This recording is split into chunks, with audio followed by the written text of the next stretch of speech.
बाज की नजर,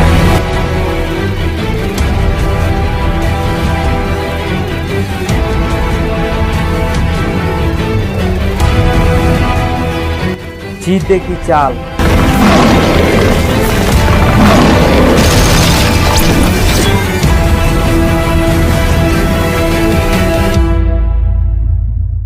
और निखिल सर के क्विक कॉन्सेप्ट पे कभी संदेह नहीं करते, ये कभी भी मात दे सकती है। भारत का नंबर 1 क्विक कॉन्सेप्ट जिसमें है ट्रिक्स और कॉन्सेप्ट का मिश्रण, जो बनाएगा आपको मैथ को बिल्कुल ही आसान और जिसमें है पूरे मैथ को सॉल्व करने की क्षमता। आप सभी का स्वागत है आपके अपने चैनल निखिल मैथ सेंटर पे। और दोस्तों, जैसा कि मैंने आपको बैलेंसिंग रेशियो सिखाया था और इसमें हम आपको बताए थे कि किस तरह से अनुपात को बैलेंस करते हैं, लेकिन आज जो है क्वेश्चन का टाइप बदल गया है और इस टाइप का आपसे क्वेश्चन एग्जाम में पूछ सकता है। और जितना भी हम आपको कॉन्सेप्ट सिखाए हैं उस पर जितना भी सवाल बन सकता है, वो जो लेटेस्ट में CGL, CHSL और MTS में पूछा हुआ जितना सवाल है, हम आपको सारा सवाल डिस्कस कराएंगे। तो चलिए पहले देखते हैं कि इसे हम कैसे सॉल्व करेंगे। इसको सॉल्व करने से पहले एक कॉन्सेप्ट और सीखिए। जैसे मान लेते हैं कि अनुपात जो है, जैसे कोई 3 ठो रेशियो दिया हुआ हो ABC का, 1/2, 1/4 और 1/8, और आपसे कहे कि ABC का वैल्यू निकालिए, तो थोड़ा सा आप ध्यान दीजिएगा कि ABC जो है इसमें फ्रैक्शन के रूप में दिया हुआ है, यानी कि बटा के रूप में दिया हुआ है। तो इसका जो मेन वैल्यू है उसमें हम कैसे इसको वापस ला सकते हैं। तो सबसे पहले ये जो इसको क्या कहते हैं, हर कहते हैं। तो इस हर का लेंगे पहले हम एलसीएम निकालने के लिए हम आपको तरीका सिखाए हैं कि सबसे पहले बड़ा वाला डिजिट लेंगे। तो बड़ा वाला डिजिट है 8, इसमें 4 से भाग लगाए, लग गया। यानी अब अगला नंबर चेक करेंगे तो 2 से भी 8 में भाग लग गया, यानी हम कह सकते हैं कि इसका जो एलसीएम होगा वो 8 होगा। और जब इसका एलसीएम आ गया 8, तो क्या करेंगे, इसके प्रत्येक पद में गुना कर देंगे 8 से। 1/4 गुना 8, 1/8 गुना 8। अब इसको काटिएगा तो 2 से कटेगा 4 बार में, 4 से कटेगा 2 बार में, और ये 8 से 8 एक बार में कट गया। ये आपका रेशियो वापस आ गया 4:2:1। ABC का रेशियो होगा 4:2:1। तो क्वेश्चन डायरेक्ट इस टाइप से भी आपको पूछ सकता है, MTS और CHSL या प्री के किसी भी एग्जाम में SSC के पूछ सकता है। लेकिन हमको इसको बताने का क्या मतलब है कि हमें इसे सिखाना है, और इसको हम इससे भी शॉर्ट तरीका से सिखाएंगे, बस थोड़ा सा आप इंतज़ार कीजिए। तो चलिए देखते हैं कि कैसे बनाएंगे इस क्वेश्चन को। चलिए देखते हैं। अब हमें करना क्या होगा, जब कभी भी आपको 3 ठो राशि जो है, ये 3 ठो राशि है, 2A = 3B = 4C, यानी 4C दिया हुआ है। तो हम जब इसका रेशियो लिखेंगे तो डायरेक्ट रेशियो लिखने के लिए क्या करते हैं, इसको बटा के रूप में उलट के लिखते हैं। कैसे लिखेंगे, तो 2 है तो इसको उलट के लिखिएगा तो 1/2 होगा, 3 को उलटिएगा तो 1/3 होगा, 4 को उलटिएगा तो 1/4 होगा। बात आपका ख़त्म। अब इसका निकालेंगे एलसीएम, क्योंकि अभी आपको सिखाया है कि जब फ्रैक्शन वाला में रेशियो होगा तो कैसे उसको बनाएंगे। तो इसका निकालिएगा जब एलसीएम, तो इसमें सबसे पहले बड़ा डिजिट क्या 4 है, तो 4 में 3 से भाग लगाइए, नहीं लगा तो अब 2 से लगाने की ज़रूरत नहीं है। आप पहले 4 का पहाड़ा पढ़िए। 4 दूना 8, 8 में 3 से नहीं लगा, फिर पढ़िए 4 तियाँ 12, 12 में 3 से लग गया, और 2 से भी 12 में लग गया। हम बोले कि इसको देखने का जरूरत इसलिए नहीं है क्योंकि 2 से जब 4 में भाग लग सकता है, तो 4 का कोई भी टेबल होगा तो उसमें भी भाग लग जाएगा, यानी कोई भी पहाड़ा होगा तो उसमें भी भाग लग सकता है, यानी वो कन्फर्म ही लगता है। तो इसका एलसीएम कितना हो गया, 12 हो गया। और हम आपको बताएं कि जब ऐसा कंडीशन है तो इसके प्रत्येक पद में जो इसका एलसीएम होगा उसे गुना कर देंगे। तो गुना करने के बाद आपका जो रेशियो निकल के आएगा वो कितना आएगा, तो 2 से काटेंगे तो 6 बार में, 3 से काटेंगे तो 4 बार में, और 4 से काटेंगे तो 3 बार में। तो आप कह सकते हैं कि A, B और C का जो रेशियो है 6, 4 और 3 आ गया। लेकिन हम आपको एक तरीका सिखा रहे हैं और उस तरीका को आप ध्यान में रखिएगा।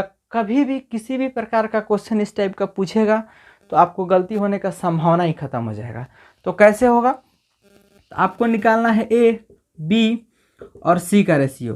तो पहले A का निकालना है तो A को ढक दीजिएगा, ढके तो बचा कौन, 4 और 3। तो 4 3 कितना हो गया, 12। A के सामने लिख दिए 12, जिसको ढकिएगा उसके सामने लिखिए गुना करके। फिर B को ढक दिए, फिर बचा 4 और 2, तो 4 दूना कितना हो गया, 8। फिर C को निकालना है तो C को ढक दिए, तो 3 दूना 6। इसको काटिए तो कटेगा 6 बार में, फिर 4 बार में, और फिर 3 बार में। आपको पता है कि अनुपात जो होता है सबसे छोटा वैल्यू होता है, इसलिए हम इसको काट करके लिखे हैं। अब ध्यान दीजिए 6:4:3 इधर भी आ गया, 6:4:3 इधर भी आ गया। तो आप एग्जाम में जो है इस टेक्निक को अपनाएंगे, और हम इसको इसलिए बताएं कि ये जब आप समझ जाइएगा तो ये भी आपको समझ में आ जाएगा कि कहाँ से आया। तो चलिए अब देखते हैं कि कौन कौन सा सवाल एग्जाम में पूछता है, और जो पूछा हुआ है वो सारा सवाल लेंगे। पहला सवाल देखिए आपके सामने है, और हम पढ़ रहे हैं सवाल को कि यदि A/B 7:9 हो, देखिएगा A और B जो है वो 7:9 हो और B/C 5:7 हो, तो A/C क्या होगा। आपसे यही क्वेश्चन पूछ रहा है, आपको A और C का रेशियो निकालना है। आप यहाँ पे ध्यान दीजिए, B जो है दोनों तरफ है, मतलब B जो है मीडिएटर का काम कर रहा है।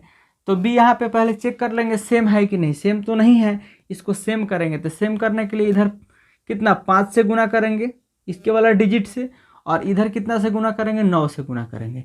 इधर 9 से तो इधर भी 9 से, इधर 5 से तो इधर भी 5 से।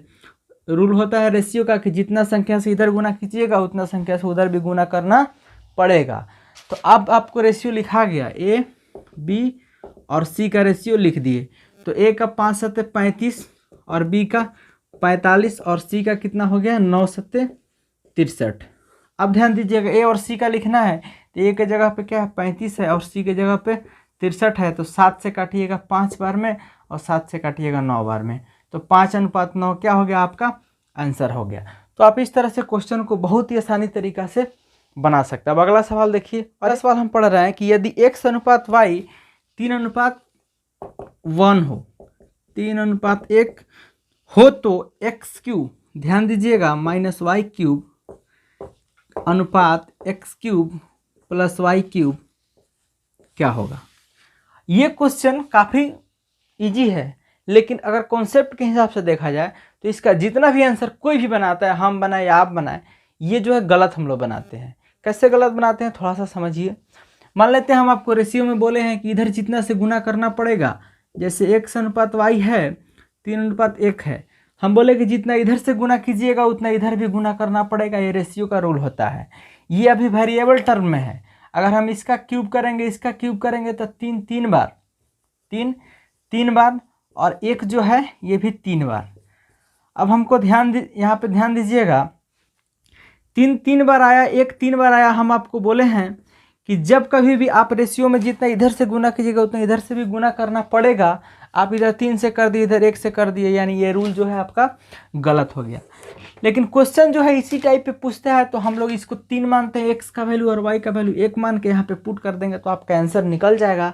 लेकिन ये तरीका जो है गलत होता है, क्योंकि ये हमेशा वेरिएबल टर्म में होता है, और जब कोई चीज़ वेरिएबल टर्म में होगा तो जितना इधर से गुना कीजिएगा उतना इधर भी गुना करना पड़ेगा।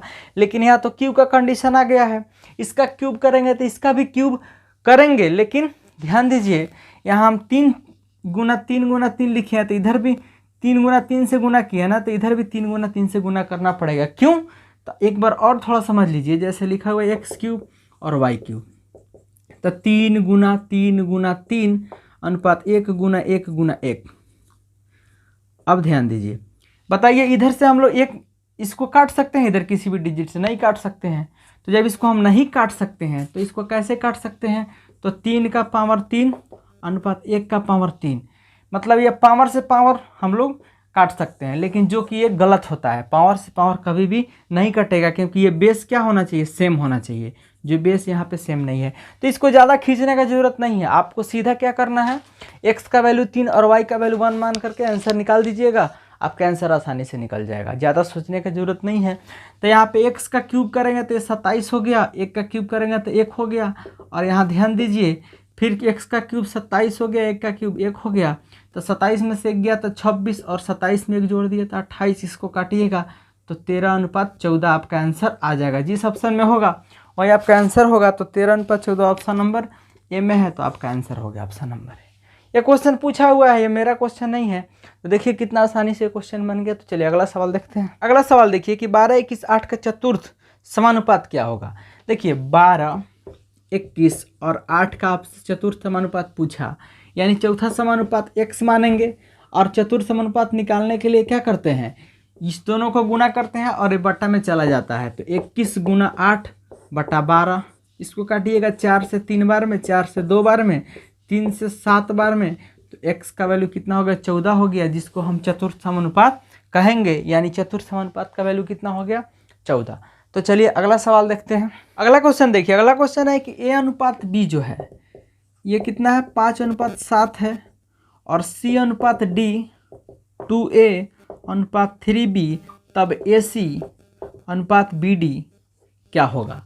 बड़ा ही अच्छा सवाल है। अब हमें यहाँ क्या करेंगे, a का वैल्यू पुट कर देंगे। a का वैल्यू 5 है और b का वैल्यू कितना है 7 है, तो जो नया रेशियो निकल के आएगा कितना आएगा 10:21 आएगा। अब थोड़ा सा ध्यान दीजिए, हम एक चीज़ और बताएं हैं कि जब कभी भी ऐसा सवाल मिलेगा ना, तो रेशियो में क्या होता है, जितना इधर जितना में गुना करेंगे उधर इतना भी गुना करना पड़ेगा। अगर नहीं करते हैं तो वो मेथड गलत हो जाता है। ये भी यहाँ मेथड गलत है, लेकिन क्वेश्चन का आंसर ऐसे ही निकलेगा। हम ऐसा क्वेश्चन इसलिए लिए हैं ताकि आप कंफ्यूज नहीं हो पाए अपने आप को, ठीक है। तो यहाँ पे ध्यान दीजिए, तो आप डायरेक्ट यहाँ पे वैल्यू पुट करके और निकाल सकते हैं आंसर। अब यहाँ पे AC, तो A की जगह पे कितना है 5, और C की जगह पे कितना है 10, और B की जगह पे है 7, और D की जगह पे है कितना 21। तो 10 × 5 = 50 और 7 दूना 14, यानी हो गया आपका 50:147। इसका आंसर हो गया। तो आप ऐसा क्वेश्चन आप आसानी से बना सकते हैं। तो चलिए अगला सवाल देखते हैं। अगला सवाल पढ़िए, और काफ़ी इंपॉर्टेंट सवाल है, और बनाने का आप कोशिश भी कीजिए। यदि A अनुपात B बराबर B अनुपात C है, तब A का पावर 4 और B का पावर 4 क्या होगा। थोड़ा सा ध्यान दीजिए, इसमें क्या करेंगे, नज़दीक का गुना नज़दीक से, दूर का गुना दूर से करेंगे, तब B² बराबर AC हो गया, ठीक है। अब यहाँ पे ध्यान दीजिए, इसको बटा के रूप में भी लिख सकते हैं या डायरेक्ट लिखिए, कोई दिक्कत नहीं होने वाला है। आप यहाँ पे A का पावर 4 रख दिए, और यहाँ देखिए B² बराबर AC, तो B का पावर 4 बराबर क्या लिख सकते हैं, इधर हम लिखे ताकि आपको कन्फ्यूज़न नहीं हो। तो B का पावर 4 बराबर A का पावर 2 और C का पावर 2 लिख सकते हैं, क्योंकि इधर 2 पावर में बढ़ा है तो इधर भी 2 पावर इसमें लग जाएगा। तो यहाँ पे B का पावर 4 के जगह पे क्या लग सकते हैं, यहाँ पे A का पावर 2 और C का पावर 2। A का स्क्वायर से एगो 2 ठो, A का पावर 2 कट गया, तब बच गया A का पावर 2 और यहाँ C का पावर 2। तो आपका आंसर हो गया A² अनुपात C²। तो इस तरह से आप आंसर निकाल सकते हैं। देखिए कितना आसान है सब। चलिए अगला सवाल देखते हैं। अगला सवाल देखिए, और काफ़ी अच्छा सवाल है कि यदि A, B और C बराबर 2, 3 और 4 हो, तो A/B अनुपात B/C अनुपात C/A क्या होगा। अब देखिए A की जगह पे 2 है, B की जगह पे 3 है, C की जगह पे 4 है। यहाँ पे वैल्यू सिर्फ पुट कर देना है। A की जगह पे 2 और B की जगह पे 3, B की जगह पे 3 और C की जगह पे 4। उसी तरह से C की जगह पे 4 और A की जगह पे 2 कर दिए, और इसका क्या कर देंगे, अब निकाल देंगे LCM। और LCM जब निकालेंगे 2, 4, 3 का, तो सबसे पहले देखेंगे बड़ा डिजिट 4, तो 4 का पहाड़ा पढ़ेंगे 8, 8 3 से नहीं कटा, फिर देखेंगे 4 × 3 = 12, 12 3 से कट गया, और 2 से 4 कट रहा है, तो ऑलरेडी 12 भी 2 से कट जाएगा, तो इसका एलसीएम हो गया 12। इसके प्रत्येक पद में एलसीएम से गुना कर देंगे, तो 3/4 × 12 और 4/2 × 12। अब ध्यान दीजिए, इसको काटिएगा तो 3 से 4 बार में, 4 से 3 बार में और 2 से 6 बार में, तो 4 दूना 8, 3 तिहाई 9 और 6 चौका 24। तो इसका आंसर हो गया 8:9:24। तो काफ़ी आसान है, और इस टाइप का सवाल आपको एग्जाम में हमेशा मिलते रहेगा, तो आपको घबराना नहीं है। जैसा भी सवाल हो, बस जवाब आपका सटीक होना चाहिए। तो चलिए अगला सवाल देखते हैं। अगला सवाल है कि यदि ए बी और सी का जो वैल्यू है वो 2, 3 और 4 दिया हुआ है, तो बोल रहा है कि 2a - 3b + 4c = 33, तो c का मान ज्ञात करें। ये देखिए वेरिएबल टर्म में है, इसको हम कर देंगे निश्चित, इसको कहेंगे 2x, इसको करेंगे 3x, इसको करेंगे 4x। कुछ नहीं करना है, यहाँ पे वैल्यू पुट कर दीजिए। 2 × a की जगह पे 2x है तो 2x - 3 × b की जगह पे 3x है तो 3x + 4 × 4 की जगह पे 4 है तो 4x = 33। ये मेरा सवाल नहीं है, सवाल पूछा हुआ है। ये हो गया 4x - 9x + 16x = 33, ठीक है। अब थोड़ा सा ध्यान दीजिएगा, 4 और 9 कितना हो गया आपका, -5x में से 16x करेंगे तो बच गया आपका 11x = 33, तो x का वैल्यू हो गया 3। अब आपसे पूछ रहा है c का मान, तो c के जगह पे मान है आप 4x, तो 4 × 3, तो 4 × 3 कितना हो गया 12, तो आपका आंसर हो गया 12। तो इस तरह से आप आंसर निकाल सकते हैं। एक्स मानने वाला कंडीशन जहाँ आएगा हम वहाँ बताए हैं। और आपको जब हम डायरेक्ट क्वेश्चन बहुत सारा सॉल्व कराएंगे तो आपको कॉन्सेप्ट भी बिल्कुल क्लियर हो जाएगा। तो चलिए अगला सवाल देखते हैं। ये भी इंपॉर्टेंट सवाल है कि यदि ए अनुपात बी इक्वल टू सी अनुपात डी, तो m a plus N c बटा m b plus n d किसके बराबर होगा? आपको ऑप्शन चुनना है। देखिए इसको हम थोड़ा सा बटा के रूप में इसलिए लिख दे रहे हैं ताकि आपका कन्फ्यूजन दूर हो जाएगा। देखिए ए के जगह पे सी और बी के जगह पे डी होगा, तो यहाँ पे क्या कर सकते हैं, ए के जगह पे सी लिखेंगे तो M C plus N C, और बी के जगह पे डी लिख सकते हैं ना, तो एम डी आप प्लस एन डी, यहाँ से ले लेंगे सी कॉमन तो बच गया एम प्लस एन, यहाँ से ले लेंगे डी कॉमन तो बच गया एम प्लस एन। और थोड़ा सा ध्यान दीजिए एम प्लस एन से एम प्लस एन कट गया तो बच गया सी बटा डी। तो आप इसको सी रेशियो डी भी कह सकते हैं या सी बटा डी भी कह सकते हैं, ये ऑप्शन के ऊपर डिपेंड करता है। तो ऑप्शन है बी में सी बाई डी, तो आपका आंसर हो गया ऑप्शन नंबर बी। तो चलिए अगला सवाल देखते हैं। अगला सवाल है कि यदि x प्लस वाई अनुपात x minus Y equal to 11:1, तो 5x प्लस 3y बटा x माइनस 2y का मान ज्ञात कीजिए। जब भी ऐसा सवाल मिले ना, दो का रेशियो दे रहा है, एओ का जोड़ और एओ का घटाव दिया रहा है, तो बड़ी संख्या जाहिर सी बात है x होगा, ये होगा बड़ी संख्या और ये हो गया छोटी संख्या y। तो आपको जब कभी भी दो संख्याओं का योग और दो संख्याओं का माइनस दिया हुआ रहे तो क्या करेंगे, एक बार दोनों को जोड़ दीजिएगा। 11 1 12, 12 में 2 से भाग दीजिएगा 6, यानी x का वैल्यू आ जाएगा 6। और एक बार दोनों को घटाइएगा, 11 में से 1 जाएगा तो 10 होगा, और 10 में 2 से भाग दीजिएगा तो 5 होगा, यानी y का वैल्यू 5 हो गया। तो आपका x और y का वैल्यू निकल गया। अब यहाँ पे आप पुट कर देंगे, तो x के जगह पे पुट करेंगे 5 गुना 6, आप प्लस y के जगह पे पुट करेंगे 3 गुना 5, और फिर x के जगह पे 6 आप माइनस 2 गुना 5, तो हो गया 30 और 15 45। यहाँ पे देखिए 10 में से 6 गया तो कितना हो गया, -4 हो गया। तो -45 बटा 4 आपका आंसर होगा। ये ऑप्शन नंबर कितना में है, तो ऑप्शन नंबर है आपका सी, तो सी आपका आंसर होगा। तो अब देखिए कैसे होता है कि दोनों को जोड़ करके भाग दीजिएगा, दोनों को घटा करके। अब ये कैसे हुआ, तो x प्लस वाई का वैल्यू कितना है, मान लीजिए 11, यहाँ देखिए 11 दिया हुआ है, और x माइनस वाई का वैल्यू हो गया 1।